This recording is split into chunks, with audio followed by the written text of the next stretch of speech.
digital network that is secretsofthesire.com, youtube.com/secretsofthesire, facebook.com/secretsofthesire, twitch.tv/secretsofthesire, and we are also on radiopublic.com and blogtalkradio.com. Tonight, Spider-Man Far From Home, reviews, reaction, and end credit scene breakdown. I am your host, Michael Dolce, as always, brought to you by the Lord of the Radio himself. Well, it's not really brought to you by. I don't know what You're just here. You're here. How are you feeling, my man? You were under the weather. Terrible. Oh, Lord of the Radio. Oh, man. You want to do that again? No, I think that's good. I think we'll take it. How are you feeling? Terrible. Yeah, I know. You've been sick since Thursday, so you are going to end up hearing from me for the most part. Probably. So we are in the midst with a D. Take that, Rick Marshall, copy editor extraordinaire. Of Who's potentially the best. I don't want to say the best time in our lives because it's not what I mean. This has been the best month for content that has actually delivered in the entire 2019. Okay, and this is what I mean by that. All right, we were promised Game of Thrones, big ending, a lot of question marks on how good that ended up being. Avengers Endgame delivered for a lot of people, but was not really, to me, not a home run. Captain Marvel, good movie. Shazam, good movie. Hellboy, meh. The release of Stranger Things, which we covered in last week's podcast and we will be reviewing next week, and the release of Spider-Man Far From Home, to me, is a back-to-back slam dunk of actual hype, content, delivery. And I don't mean that it's a one-word hype content delivery. I mean, it was hyped up, the content came out, and it delivered. Watch it. I literally was in a terrible mood the last couple days, too, because I'm probably going to need knee surgery at the end of the year. It's very exciting. Probably tore my ACL. Doctor thinks so. MRI will confirm that. So, yay, show from my bed. Was that your terrible news? That's my terrible news, yes. Same knee, operated on 16 years ago. And you might recall I was at Wizard World Chicago on crutches, walking around the entire convention center when that happened. So this 16 years ago, I can't think back that far. It was 2003, so you were definitely alive. Yeah, and you were definitely working at Wizard at the time.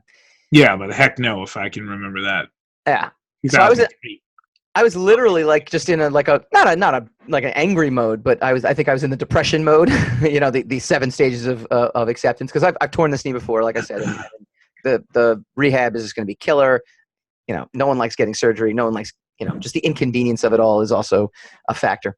I go in to see Spider-Man. I come out, I just got a big smile on my face.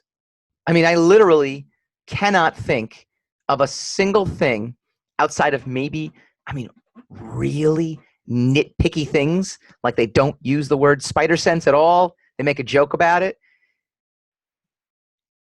That was wrong with this movie. It was not only a fantastic experience, fantastic film, took me back to my love of Spider-Man, took me back to the original Tobey Maguire feel, but was better than, I think, even Spider-Man 2. The villain was, the actual film itself was top-notch. The villain was top-notch. Jake Gyllenhaal really delivered for me. Love the technology angle to it. By the way, this is a spoiler-filled review, so if you haven't seen Spider-Man Far From Home, keep watching and keep listening. Subscribe to us on YouTube, youtube.com/secretsofthesire. Like us on Facebook. Follow us on Instagram @Sire Studios. The tech end of Jake Gyllenhaal was fabulous. The backstory tied into Tony Stark was fantastic. I literally can't think, of a thing that was wrong with it. I mean, it really, to me, just really delivered. So much to the point, and we'll get into this a little later in the show, I think it was way, way better than Avengers Endgame. I think it was the best movie I've seen all year. Your thoughts, Hassan? I don't think that. No? No. What is your hot take on this film? I don't really have a hot take on it. I think it was a good film, but the best film, better than all the other films that you've seen all year. No, Name a I film. don't agree. The only film I can think that you think might be better is Endgame. Is there another film besides Endgame that you think was better this year that you've seen? New film too. I mean, that's something you kind of like discovered that was out. Yeah, there's a couple of them, but we haven't covered them. So well, it's okay. You can say that here. I think John Wick was a better film than this one. Okay. What's funny? Love the first John Wick. Couldn't get through the second one. I just didn't have it in me for some reason. And I love Keanu Reeves, and I loved the first John Wick. So John Wick 3 will be a made for HBO Saturday night film for me in a couple months.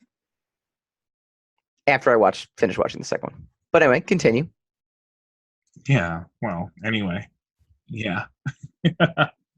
I did think Endgame was a better movie. It was a better event. It's a better reason for me to leave my house and go to the movie theater. Don't disagree with you. Event, absolutely bigger event. Oh boy. Delivery,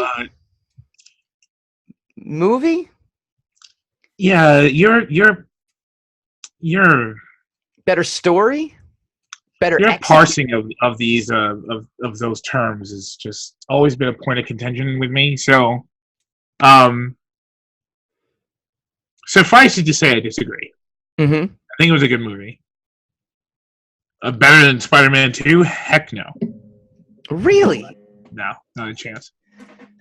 It's a good movie. It was good. I'm happy for Tom Holland. I think it deserves the hype that it's getting. Yeah. I think it deserves to do as well as it's doing. Mm-hmm. I'm happy again that the time of the MCU brand has not ended. Yeah, no, it's stronger than ever. I don't think it's stronger than ever, but it's still strong. But I do predict that time is drawing to a close. You think so? Because it's funny you mention that, because there is a report, and I'll dig it up as you keep talking, that suggests that Spider-Man shows that it's nowhere near being closed. Okay. But there's, they said Trump would never be president. So they say a lot of things. Okay, I agree. Can't argue with the gut feeling. I have a gut feeling. Okay. I'm not saying it's going to be. I gotcha. It's not going to be over, but it's not going to be. I mean, it's Teflon right now. It's not going to stay that way.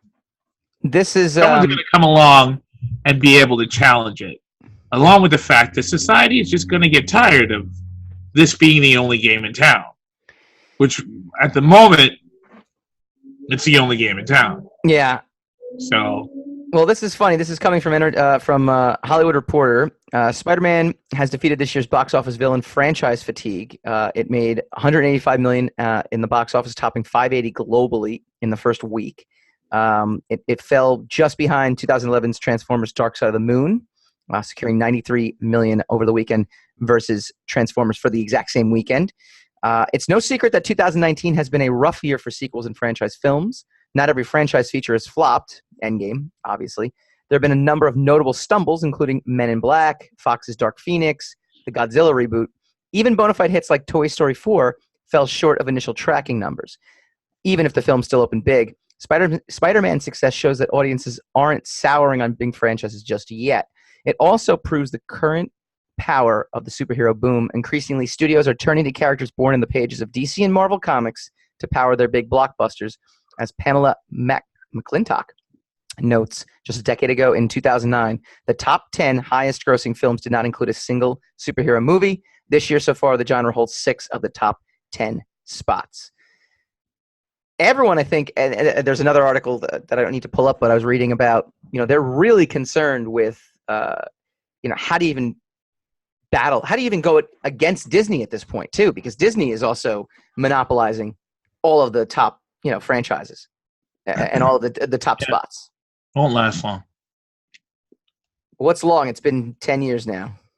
It hasn't been 10 years that Disney has been dominating. It's been the MCU has been a bankable franchise model and business model for over 10 years. So this is But also it hasn't been unbeatable. It hasn't been indomitable. There are other things that have been able to compete with it. It's just at this point, it's at its peak where, and what it really is, has nothing to do with the movies really, or has nothing to do with the quality of movies that are coming out or comic book movies or anything like that. It's economic right now. Nobody has any money to go to 50 movies. Movies are expensive. Yeah. It's like going out to dinner every night or every week. And a lot of people, whether they like to admit it or not, don't have the money to do that. Especially if you have a lot of these movies are big event movies, tentpole movies. You take your kids to them, and it's not like an adults only kind of situation. So you're talking about at least, let's just say, a dad who decides to leave his wife home, take the 2 kids. That's 3 tickets he's got to buy. Maybe Sure. 2, 1 adult and 2 children. It's easily $50 or more just to go to the movie. Right. Before you eat anything, before you take them to the beach, before you do anything for your children. And a lot of people don't have that just for a movie. They're not going to justify that expense for a movie. Sure. So that's another thing. So the market is flooded with all this content. But everybody's trying to make their nut off of a population that doesn't have a lot of money to spare. And it's been a faulty business model for a long time. Because it's price gouging. We're about to experience like the most severe epidemic of price gouging in our lifetime, with all these streaming services that all want. Yeah, right. $12. That market will correct itself too, though, because it's basically now. Yeah, but you're picking cable a la carte, and you're getting That's basically what I've been saying about the market, about Marvel, about monopolies and stuff. Like, it's not going to last long. It's a bubble. But here's the thing. Will burst. You are probably not wrong in that sense that yes, it will eventually burst, but it blow up or will it deflate? I think there's a difference there. And also, Stephen Galloway, this is from Hollywood Reporter, finds that competitors that's parsing though to Disney. I mean, the bottom line is it's not going to be what it is now. You're saying it's unbeatable. It's infallible. I'm saying that other studios actually find it really there. So Stephen Galloway from Hollywood Reporter actually says that competitors to Disney are increasingly skeptical, choosing instead to pick their battles. They've got a movie out on all the best play dates. Former Sony Pictures Vice Chairman Jeff Blake tells Galloway, Jeff Balke's a really nice colorist. He's a very good guy. You'd be crazy to put a big picture against them. Indeed, Disney now controls more than 35% of the domestic box office, more than 2.5 times what it controlled a decade ago. And that number is expected to rise. So while that's my question to you, yes, obviously nothing lasts forever, but are they all of a sudden going to be, like Blockbuster Video, which was a huge booming business, and then now is down to 1 store? No, I don't think that's ever going to happen. I know that's not what you're saying either, but I don't think there's going to be a huge bubble bursting with these MCU films. They're really well written.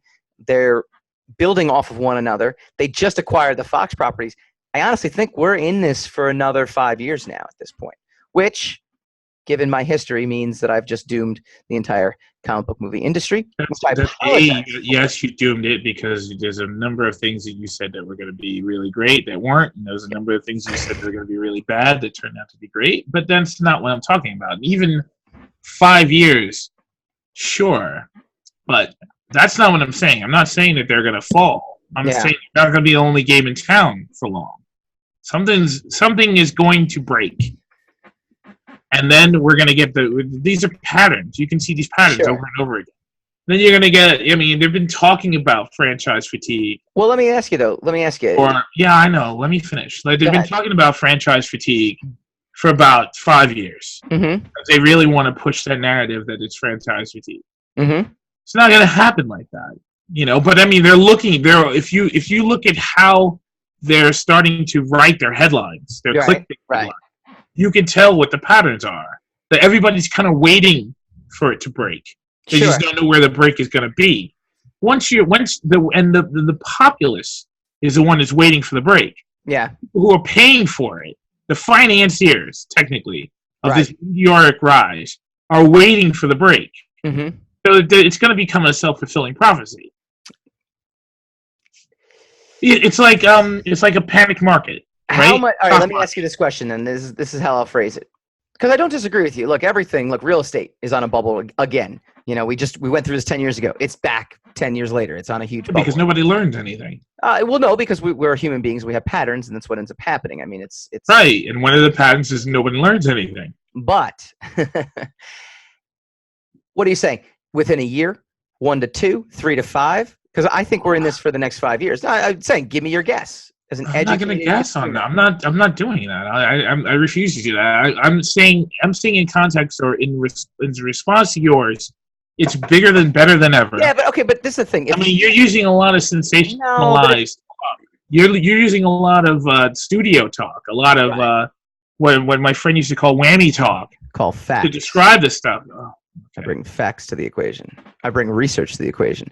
No, the reason I'm asking you to take a guess, and I think you need to quantify what this is because then if you leave it unquantifiable, right? Mm-hmm. You basically just say, well, the bubble's going to burst.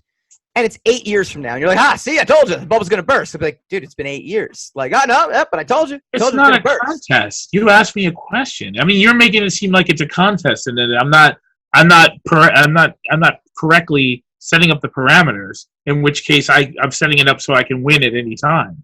It's another thing. It's a hunch that it's going to burst. It can't stay this way. Yeah, it's not a contest. But you know what? When you sit there and say it's going to burst, but you don't give any quantifiable terms, it's like a fortune teller being like, I predicted the future. Remember when I said that really vague thing? Are you financially secure at the moment? Am I what? Are you financially secure at the moment? Yeah, pretty good for now, I think. Do you think that's going to last indefinitely? Well, yes, because I'm awesome. So I'll always find a way. Do you think that's going to last indefinitely?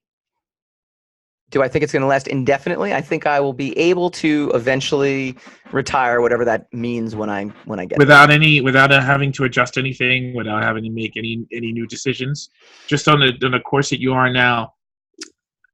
It's tough to say because what I do right now is always make new decisions, and I'm always looking to innovate. I'm always looking to do more things. So there's always something that you have to do in order to kind of adjust your course. Sure. In order to continue to be on the path that you're on, right? Yes. So don't you think that's the same with just about everything? That they're not going to be able to continue to do this the way they've done it? So at some point you're saying no more interconnected stories, no more interconnected universe, because that's I'm not saying that. I'm saying it's not. I don't understand why you're trying to make a thing out of something that's not a thing. It's like straw man. I'm saying it's not gonna be like this forever. Well, yes. It's a monopoly. One company has a monopoly. And I'm merely saying that is as broad a statement as you can be. Times they are a changing. Of course, times are always changing. What I said, though, was I think for the next 5 years, I think there's going to be more. You didn't say for the next 5 years until I just did. Until after I challenged them. The first thing you said was the brand is stronger than ever. Yes. And it's not gonna, it looks like it's here to stay. It's the biggest game in town. Yes. And I said it won't be like that forever. Well, yes, and I that's basically all I said. Shot that down and said that is such a broad stroke answer that yes, of course, nothing stays the same because they're going to bring X-Men into the universe. They're going to bring Fantastic Four into the universe. They're going to bring the Marvel Netflix characters potentially into the universe. I mean, there's so many things they can do. All right, getting back to the film, one of the things that I thought was so amazing about this film, and this is brought up in io9.gizmodo.com. Unlike Spider-Man Homecoming, which did a solid job of rethinking characters from the comics in new ways in order to make yet another Peter Parker-centric story feel fresh, Far From Home amps up things by cleaving ever so slightly closer to the source material, and it does so in ways both big and small. In the movie, Peter tinkers with gadgets. Wait a minute. Mm-hmm. That sentence actually doesn't say anything. That's the most nonsense sentence I've ever heard in my life. It's a setup. It's a setup. I'm gonna read the payoff. I understand that, but I'm just saying the sentence in and of itself it didn't set anything up. It said basically this other movie, the movie that came previous, did a couple of new things with the character.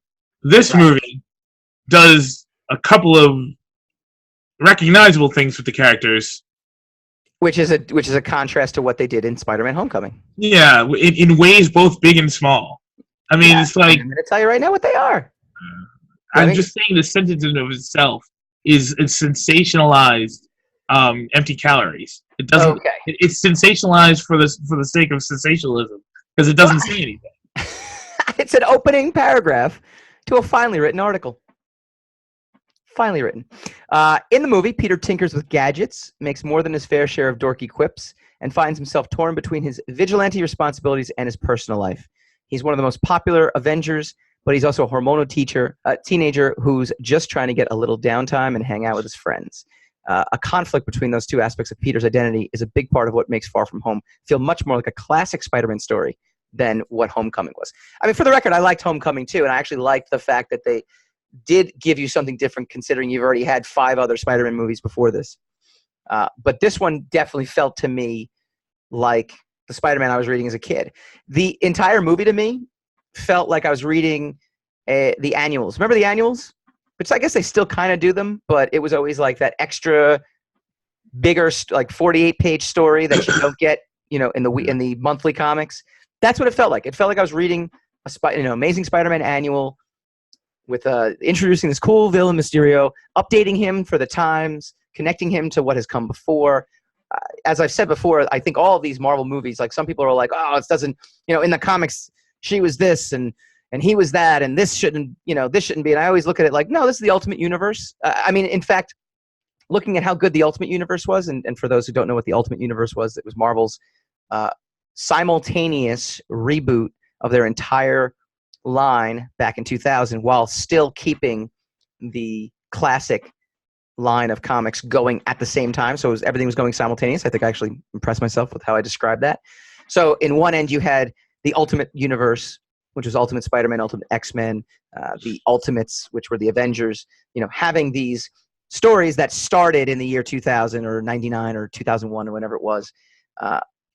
And they had their own continuity, but they brought in all these characters that you knew from the original, comics run that started in the 60s, but updated them for our time. In some cases, gender swapped. In some cases, race swapped.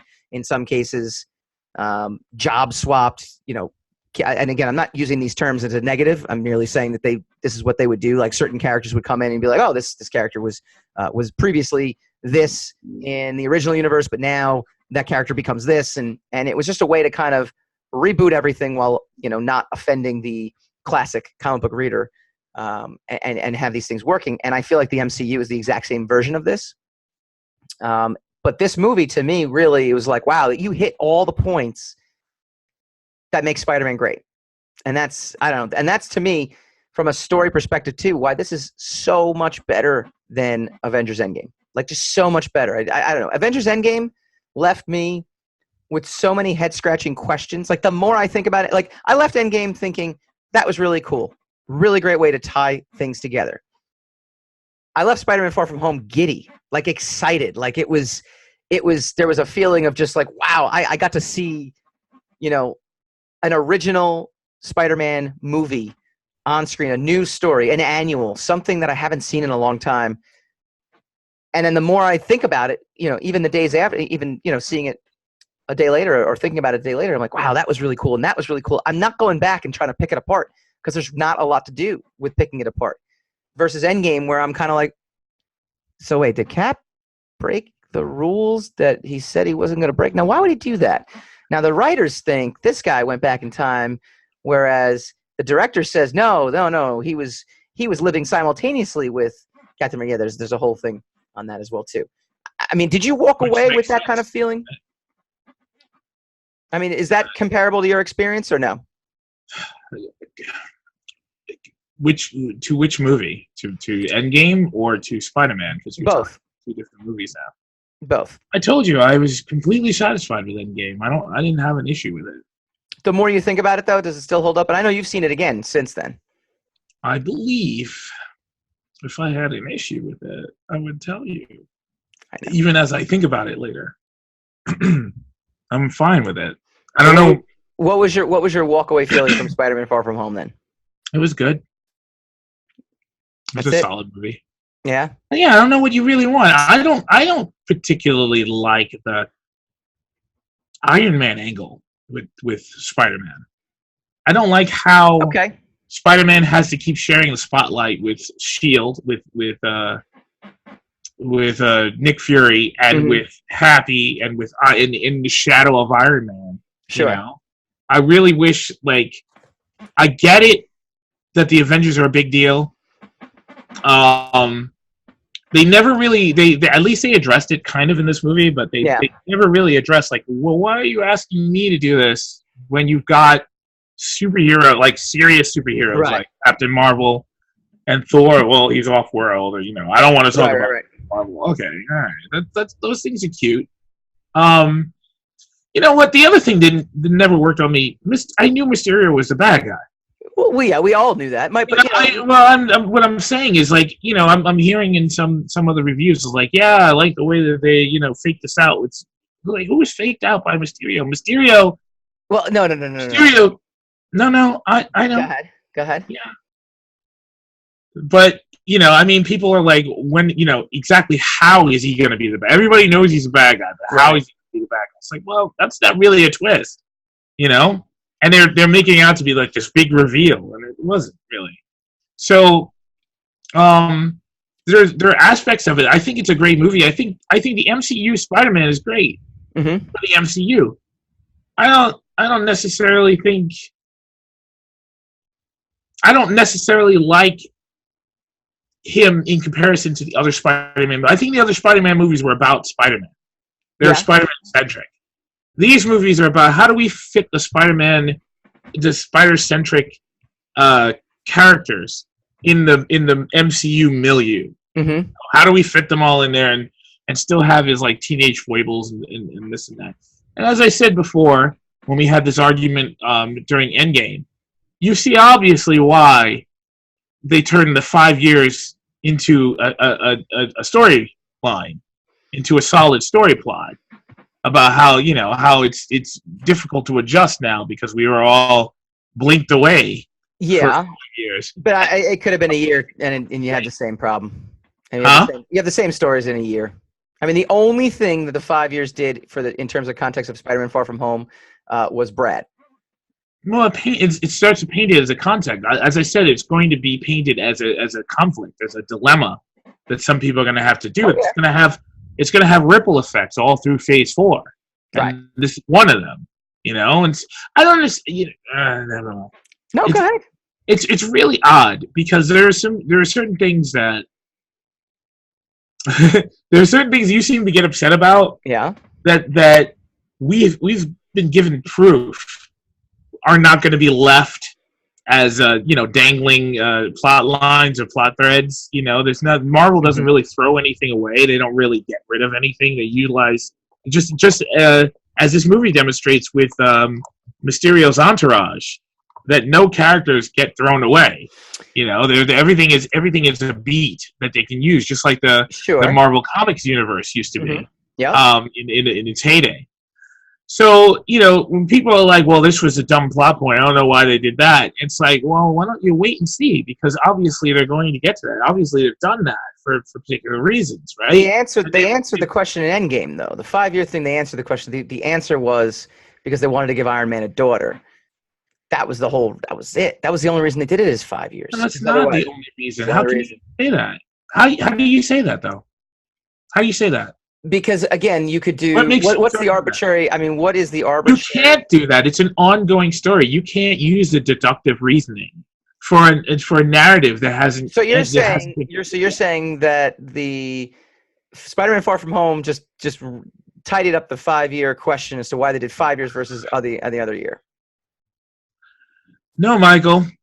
I'm just saying. I said it's got things that will have a ripple effect. That's when you use my full name. That's like when a parent does the full name. Because you're like, I don't know if you're deliberately not listening to me or you're deliberately trying to agitate the situation into an argument. I don't know. No, and actually, I'll stand by my point that I thought 5 years was too long.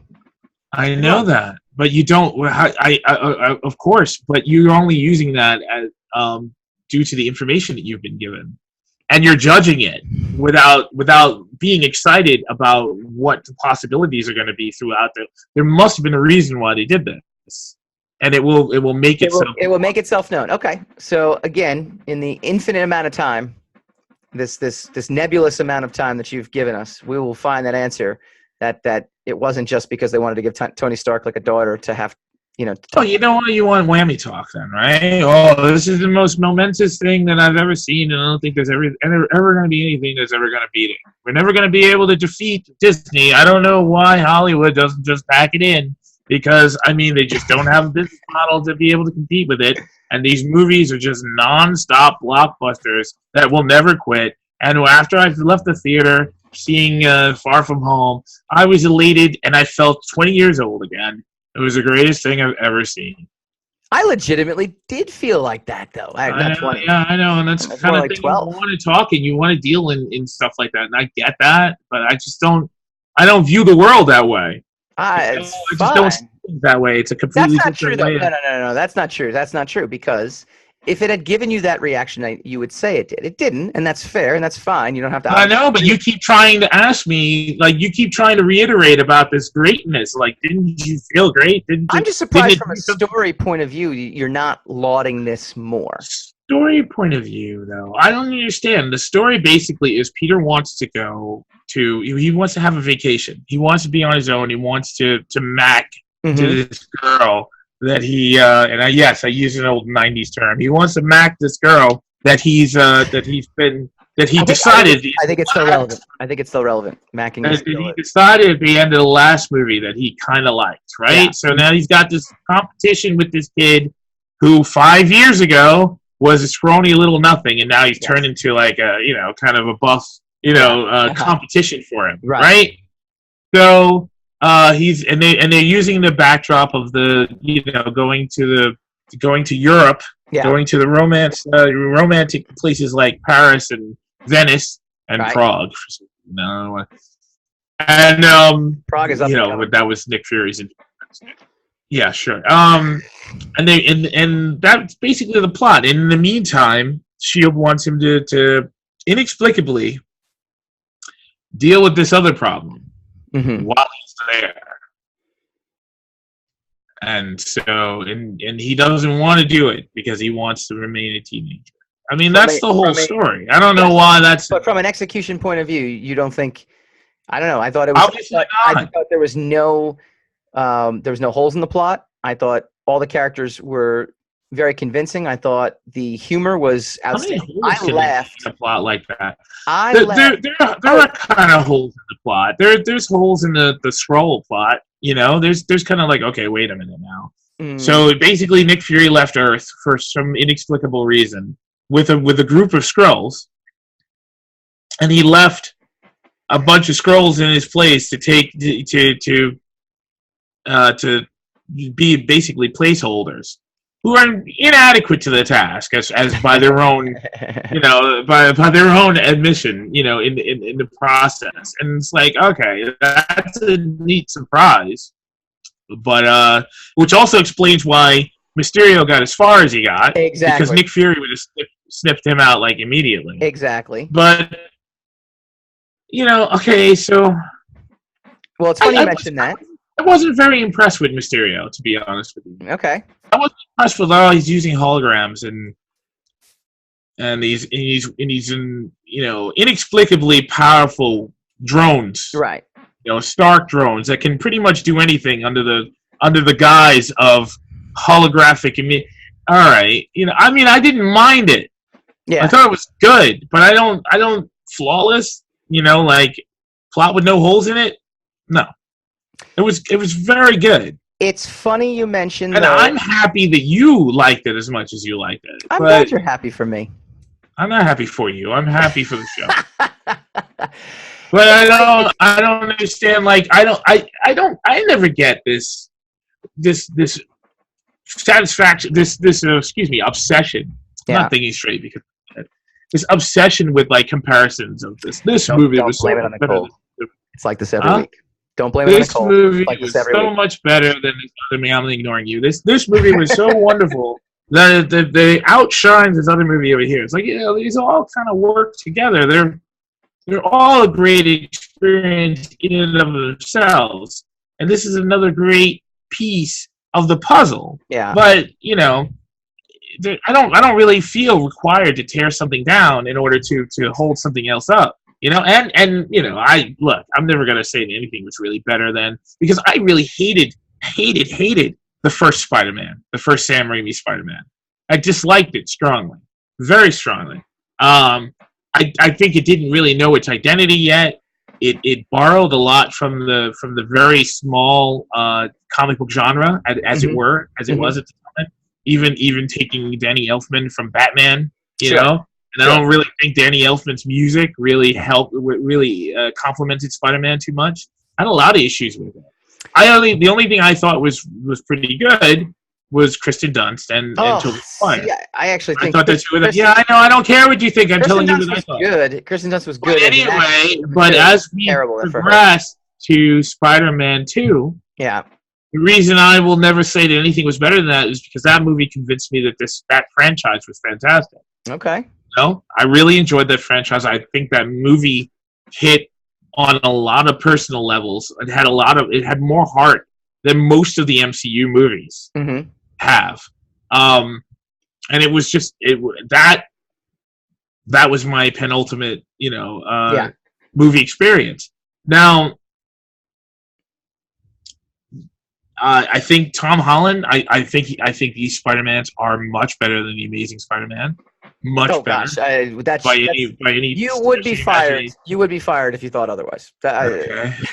All right. I just wouldn't be able to look at you. All I have to do to get out of this, okay. I just wouldn't be able to look at you week after week.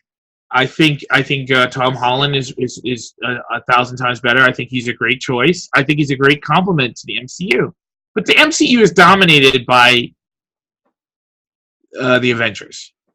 The Avengers is dominated by basically Tony Stark. Mm-hmm. So everything is a variation on the Tony Stark story, even though Tony Stark is dead now. I would rather Spider-Man be his own man. So you've got two great segues that you segued in. So let's get right to it, because you mentioned the Skrulls, and that's in the end credit scene, and then you just mentioned the separating from the Tony Stark storyline, which I think this is the first end credit scene dramatically does as well. Spider-Man director explains those post-credit scenes and what they mean for the MCU. Again, this is our spoiler-filled review, so if you haven't actually seen those end credits, keep watching anyway, but just put us on mute so we get the hits. Director Jon Watts walks IndieWire through the two game-changing post-credit scenes, both of which set the stage for more Spidey tales to come. The Marvel Cinematic Universe has never been shy about introducing game-changing elements in the post-credit scenes, but Spider-Man Far From Home runs positively wild with the possibility that an entire film, an entire franchise, can be impacted by something thrown into the middle of a credit crawl. While Jon Watts' Far From Home ends on an upbeat note, well earned, they also lay the groundwork for the next chapter with a darker future for the webhead. In short, they're big, perhaps the biggest Marvel has ever offered in this format, and they're not hard not to get excited over. So Jon Watts talks about why he chose to do. And the first one was an old favorite returns, which is the return of J.K. Simmons as J. Jonah Jameson. Which is great. Reveal, which is amazing. That was fantastic. It's amazing. That was the best. That was the best I felt in the entire movie. As a fast-talking YouTube personality, yes, the Daily Bugle's now a streaming outfit. Seeing Simmons back in the role he made so famous in the Sam Raimi Spider-Man series is the best kind of shock, even if it temporarily obscures what he's actually saying. And there's always a chance that he would say no, but I always wanted that. Watts said there was maybe a brief conversation about is there a way to reinvent what the Daily Bugle is and who J. Jonah Jameson would be, but it just felt wrong. It's got to be J.K. Simmons. If it wasn't him, it wasn't worth doing. Both Jameson and the Daily Bugle have been reinvented for modern times, and they reveal, obviously, the big reveal that Mysterio puts out fake news that Spider-Man is responsible for the drone attack and for killing Mysterio. So it again brings back that old J. Jonah Jameson hating on Spider-Man thing. I'm not. Here's my one, pull that I'm actually not excited about. I'm actually not happy that they revealed his identity. I thought if they'd have just stopped with Spider-Man was responsible for killing Mysterio, that was enough for me. Just because the whole like losing the secret identity thing at this point, to me, I don't know if it has as much weight as it should. I wonder. I don't know. I mean, what are your thoughts on that? Well, okay. When you say it doesn't have enough weight as it should, what are you talking about? What do you mean? I love the notion of Spider-Man being hunted by the cops. I love the notion of Spider-Man being hunted by something greater. I love the idea of the public turning on Spider-Man. There really was only one Peter Parker as Spider-Man that I can recall in the last 20 years storylines, and that took place during Civil War in the comics, where Spider-Man reveals it. And he had to go to the lengths of a deal with Mephisto in Spider-Man One More Day. Was it One More Day, I think it was, with the Quesada arc that he did, where Mephisto basically had to rewind time so that people would not know that Peter Parker was Spider-Man. My point being is it takes a lot to put that cat back in the bag. And so I kind of wish they kind of hadn't opened it. Just having Spider-Man be hated and feared would be enough for me. Oh, okay. But I mean, what do you mean it doesn't have it doesn't have enough weight? Again, it takes a lot to put the cat back in the bag, and the fact that a secret identity is revealed also, considering he's an Avenger anyway, there wasn't enough buildup in his personal life at Peter Parker. They kind of blew that, if you're talking about a plot hole, because Hap basically outs Peter Parker in the midst just for the sake of a joke. When they're all sitting there emitting things, and he tells a whole group of people, only right. Only two of which actually know about Peter. Right. That he's in love with Peter Parker's aunt. Right. All they have to do is see him with Aunt May, and that blown. Right. So they kind of ruined that just for a joke. Yeah, I think that's my point. We don't need the world at large, because I think most people, the world at large, would be like, well, I don't know who Peter Parker is. What does that mean? I mean, I know it means it'll be more intense scrutiny on him. He's going to have to disprove this point. He's going to have to. Yeah, but it's the Iron Man thing again. That's what I was talking about before. Mm-hmm. About like the I am Iron Man at the end, where he just reveals that he doesn't have a secret identity. That the MCU doesn't really seem to dig secret identities all too much. True. So that's another aspect of it that I was like. Well, that's my point. I didn't need it. I didn't need that to be the big bombshell. What you need? what is not what you need? All I care about is what I need. All right. Yeah, but I mean, talking in stories in the sense of need. I don't know about need. I don't know about that term. I don't know if I understand that term very well. But I understand what you're saying, sort of ish. It's weird. Second credit scene. You said it was perfect with no plot holes, and we just found two very strong ones. What was the first one? Well, one particular plot hole is the J.K. Simmons as J. Jonah Jameson. How's it a plot hole? Well, does that mean that the other Spider-Man is part of the multiverse? Oh, let's not even get into that. That's a head scratcher right off the bat. Because they kind of introduced the multiverse, even though they said it was a lie. But then Kevin Feige says no, but we're really going to go into the multiverse for Phase 4. So in his interviews and separate interviews, that's outside the context of the film. I'll take what's inside the context of the film and say it is a lie right now. With the possibility that it might not. You've been talking about everything that's been outside the context of the film. People, reactions and the reasons why people are doing things. No, and wait a minute, so I bring that up and now it doesn't count because it's outside the context. All right, never mind.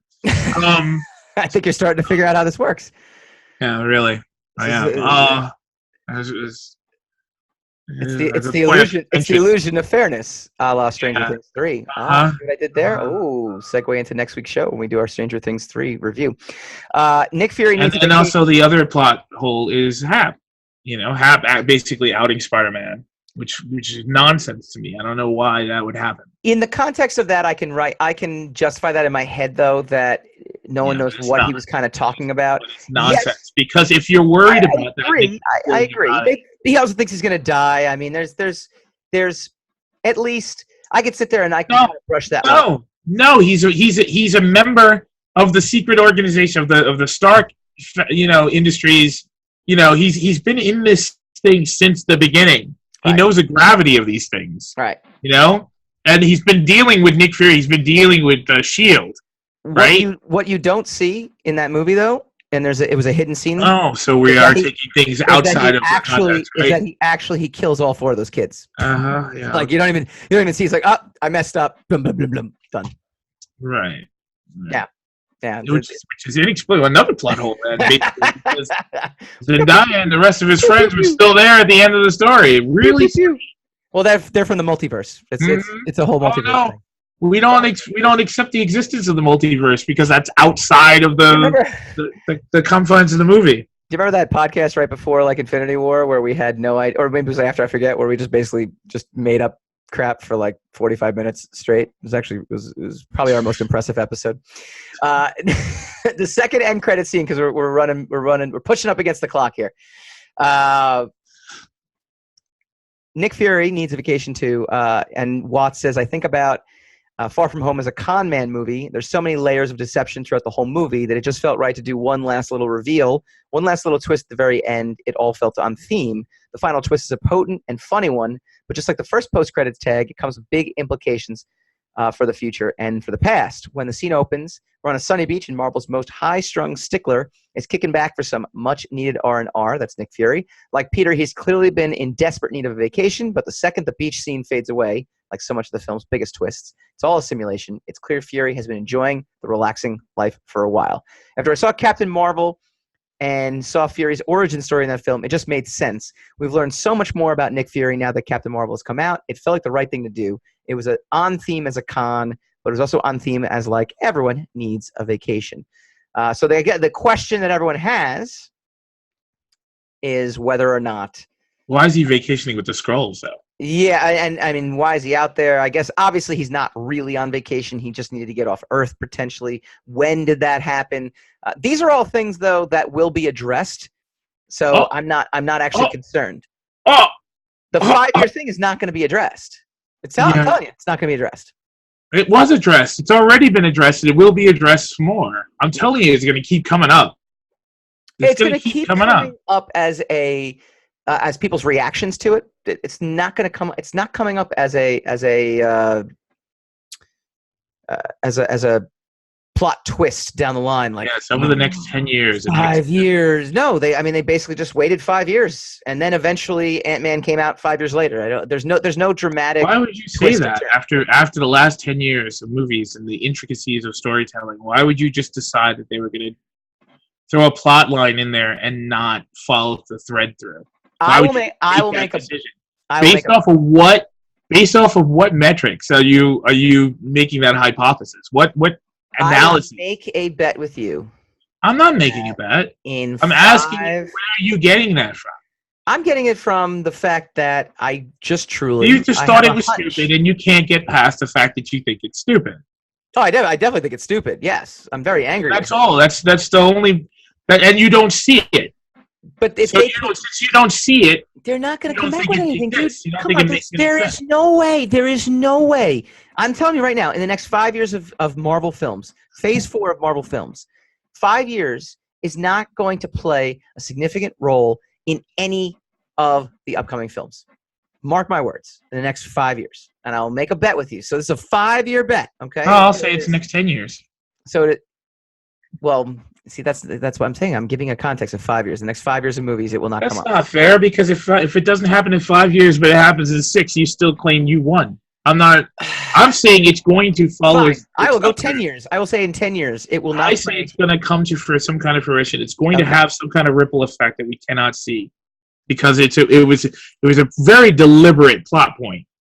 You don't make deliberate plot points like that without it having some kind of significant outcome. You heard it. You heard it here first, folks. All right. When we come back, a very Far From Home centric spin the racks.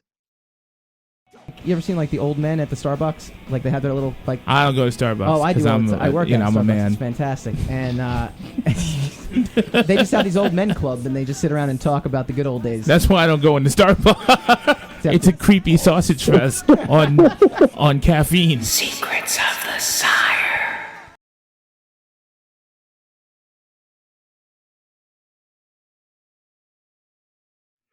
Welcome back to Secrets of the Sire. Secrets of the Sire is brought to you by all of our beloved patrons. Go to patreon.com/Secrets of the Sire, SIRE.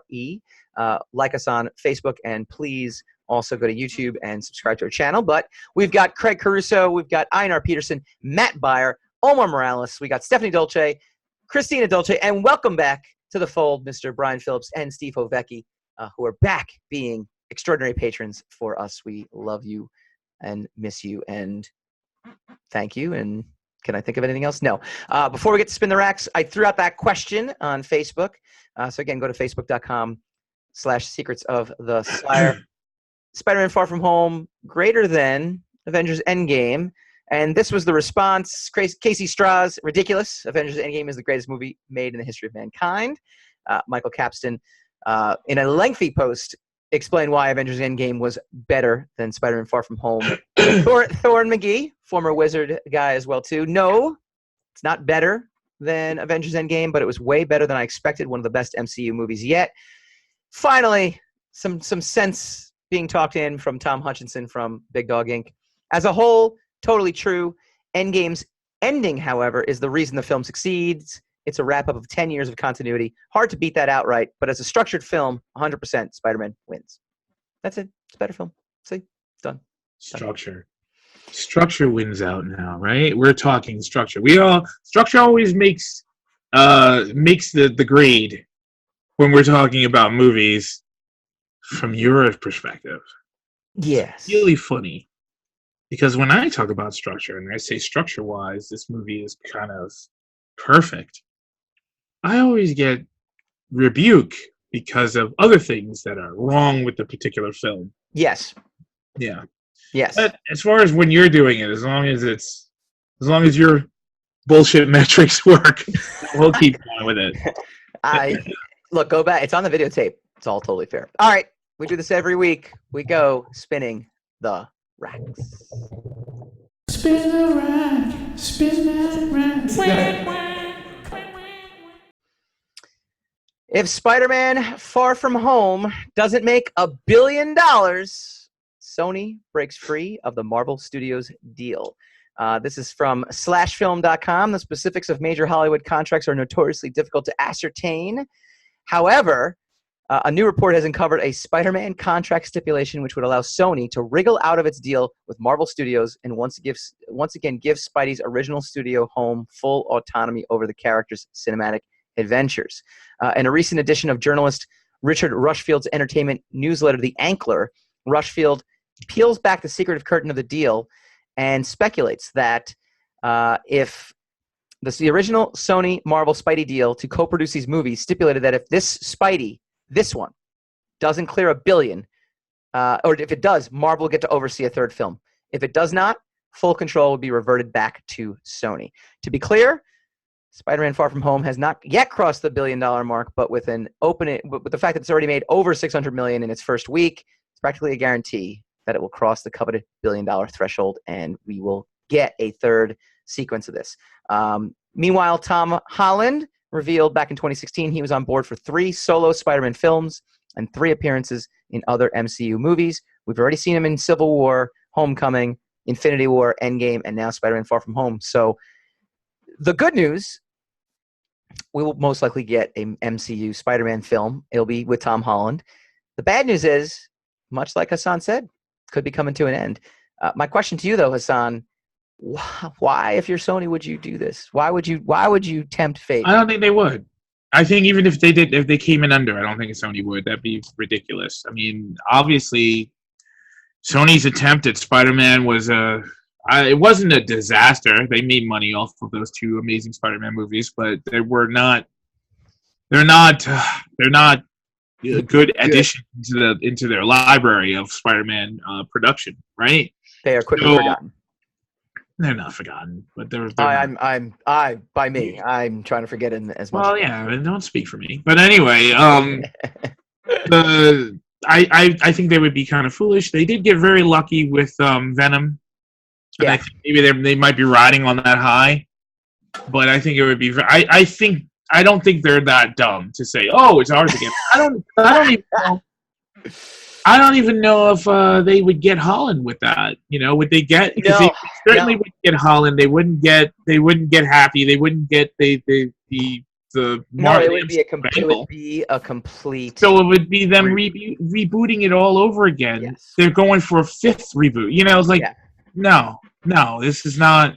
I don't think audiences would. There's somewhere in some studio in Hollywood, some guys like, I think it would just make more sense if we just owned it and just did whatever we want with it. So Of course it does, and I think that just makes more sense. I think people want more reboots. They love reboots. Yeah. I think it would be off of the last two Amazing Spider-Mans. I think that would be such an astronomically dumb decision that even Sony wouldn't do it. Put your money on it, folks. 5 years from now, we will be seeing this. That is my estimation, because no matter how dumb an idea it sounds, there's not an idea dumb enough. Someone won't. Well, I mean, the other side of it is why I'm saying the bubble's going to burst, because now everything has to be $1 billion. Every one of these things has to come out and make $1 billion, or it's a waste of time. Mm-hmm.